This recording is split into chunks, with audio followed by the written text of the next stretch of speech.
네, 영상이 조금 길긴 했는데 잘 보셨는지 모르겠습니다. 네, 내용을 보신 것처럼 이제 어쨌든 긴급하게 필요했던 부분들을 비롯해서 또 그동안 해보고 디지털 기반으로 뭔가 사회복지적인 부분, 서비스 부분에서 진행을 해보고 싶으셨으나 여러 가지 제약적인 부분 때문에 시도하지 못했던 어려움이 있었던 이런 부분들을 저희 지원 사업을 통해서 그 마중물이 될 수 있는 역할 그런 부분을 활용을 하셔서 조금 더 이제 디지털 시대에 좀 더 걸맞는 디지털 전환에 도움이 되는 그런 사회복지 서비스를 기획하고 운영할 수 있도록 도와드리기 위한 사업이라고 이해해 주시면 좋겠고요. 또 이번 두 번째 사업을 통해서 좋은 사례들이 많이 나오기를 기대해 보도록 하겠습니다. 사업 취지에 대해서는 제가 설명을 드렸고요. 이제 이번 두 번째 2차 사업이 어떻게 진행될 것인지에 대한 사업 개요와 또 진행 과정들, 그리고 신청 방법들에 대한 상세적 내용들은 사업 PM이신 저희 시민기술팀의 이혜복 매니저님이 진행해 주시도록 하겠습니다. 네, 안녕하세요. 다시 인사드리는 비영리 IT 지원센터 이혜복 매니저입니다. 이제 저희가 앞서 사업 취지를 통해서 말씀드렸다시피 이제 코로나19로 인해서 저희 사회복지 활동 현장에도 새로운 패러다임의 활동 방식이 적용될 필요성이 느껴 있다는 거는 아마 모든 실무자께서 공감하실 거예요. 그래서 이번 저희 사업을 한번 다시 한번 진행을 하게 되었고요. 이제 본 사업에 대한 개요를 소개하도록 하겠습니다. 저희 사업 명칭은 2022 디지털 전환 위한 지역사회복지관 IT 인프라 지원 사업입니다. 운영 기간은 2022년 1월 1일부터 2022년 7월 30일까지이고요. 지원 대상은 전년도 사업과는 다르게 비수도권 소재 지역사회복지관으로 조금 조정이 되었습니다. 왜냐하면 아시다시피 일단 수도권 지역보다는 비수도권 지역의 미디어 인프라라든지 아니면 지원 인프라라는 게 상대적으로 열악하기 때문에 그런 약간 절박성을 조금 더 염두에 두고 사업 대상을 조정을 하였고요. 이번 사업에는 전년도와 마찬가지로 IT 인프라 구축 비용 300만 원 지원해 드리지만은 이전 사업에서 이 IT 인프라를 보다 더 잘 사용할 수 있도록 역량 강한 교육을 제공해 주셨으면 좋겠다는 의견들이 많으셨기 때문에 그래서 이번에는 선정 기관 대상으로 디지털 역량 강한 교육을 제공해 드립니다. 운영 기관은 마찬가지로 하나금융난재단과 비영리 IT 지원센터가 수행합니다. 저희 사업의 특징은 이렇습니다. IT 기기 구축에 있어서 비록 기관들이 사전 신청 당시에 필요한 품목들을 적어가지고 예산을 짜시게 되지만은 저희 비영리 IT 지원센터에서 전문가와 연계해서 사전에 자문을 할 예정이고요. 그리고 비용을 지원해 드린 다음에 디지털 역량과 교육을 제공해 드리는 사업이기 때문에 단순히 기기를 구입할 수 있는 지원금뿐만 아니라 보다 잘 활용할 수 있는 후속 작업까지 함께 지원을 해드리는 사업이라고 알고 계시면 될 것 같아요. 그래서 본 사업에서는 사회복지 활동의 디지털 전환을 위한 IT 인프라 구축 비용을 각 기관당 300만 원씩 지원을 해드리며 IT 인프라 구축 전에 저희 비영리 IT 지원센터의 IT 중간 지원 전문가들이 결합해서 사전 자문을 통해 적합한 기기를 추천해드리고요.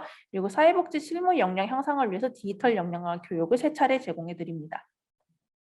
참고로 역량 강화 교육은 비단 저희가 막연하게 선정을 하는 것이 아니라 선정된 기관들의 수요 조사를 받아가지고 기획을 할 예정이기 때문에 일단 차후에 좀 더 상세 설명할 때 함께 설명해 드리도록 하겠습니다.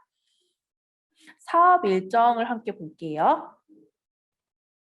우선 사업 일정 같은 경우에는요. 말씀드렸다시피 1월에서 7월까지에 걸쳐 있고요. 서류 접수가 1월 26일부터 2월 24일까지 개시가 되기 때문에 이 시기를 놓치지 않고 지원을 해주시면 감사하겠습니다.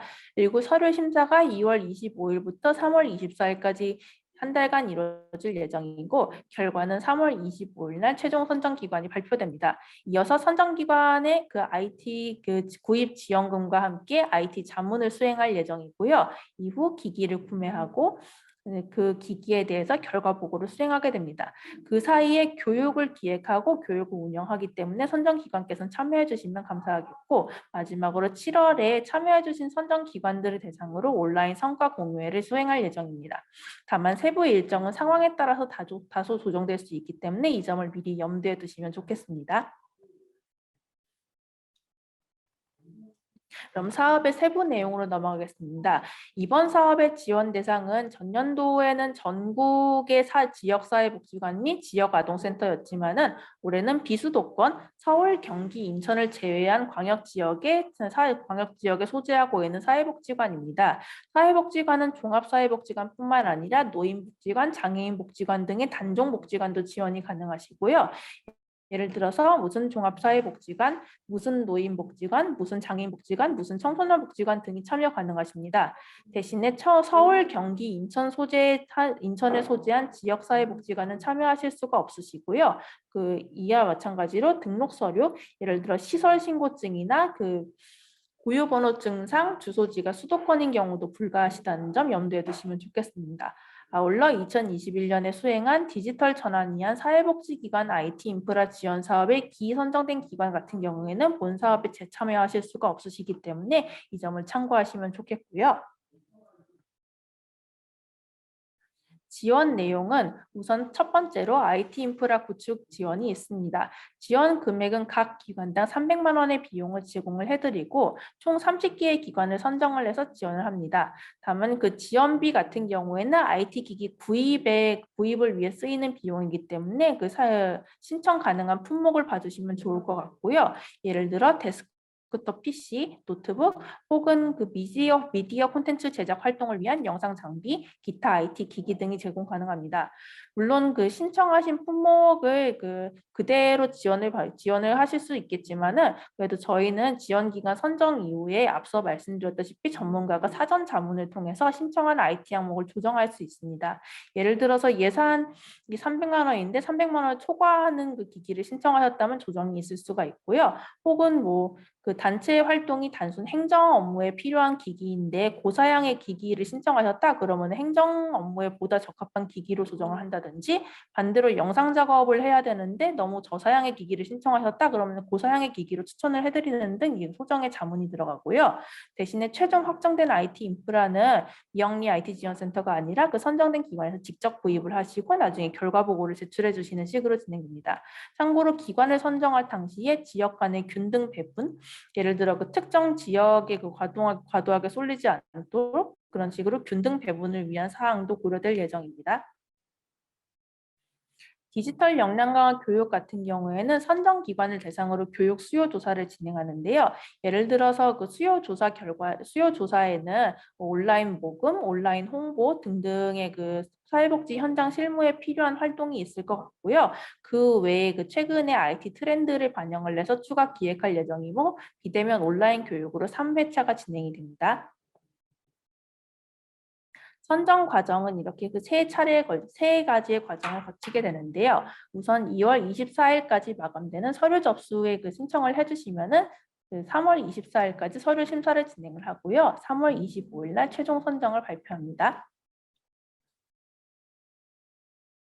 심사 기준에 아마 관심이 좀 많으실 것 같은데요. 심사 기준 같은 경우에는 전년도와 동일하게 적용이 됩니다. 우선 IT 인프라 지원 시급성, 이 기기가 좀 시급하게 지원될 필요성이 있고 좀 열악한 상황에 처해 있는 기관인지를 염두에 두게 되고요. 이후에는 실제로 기기나 도구를 활용했을 때 실제로 기관이 디지털 전환이라는 활동을 실현할 수 있는지, 예를 들어 내부에 가용한 인력이 있으시거나 아니면 조금 더 인력이나 역량을 확충하기 위한 계획이 있으신지 등등을 보게 되고 마지막으로 저희 디지털 전환 위한 지역사회복지관 IT 인프라 지원 사업의 목적에 적합한지를 보게 됩니다. 그래서 신청서 같은 경우에는 온라인으로 신청을 하게 되는데요. 이거를 많이 궁금해하실 것 같아서 신청서를 함께 보면서 저희가 진행을 해보도록 하겠습니다.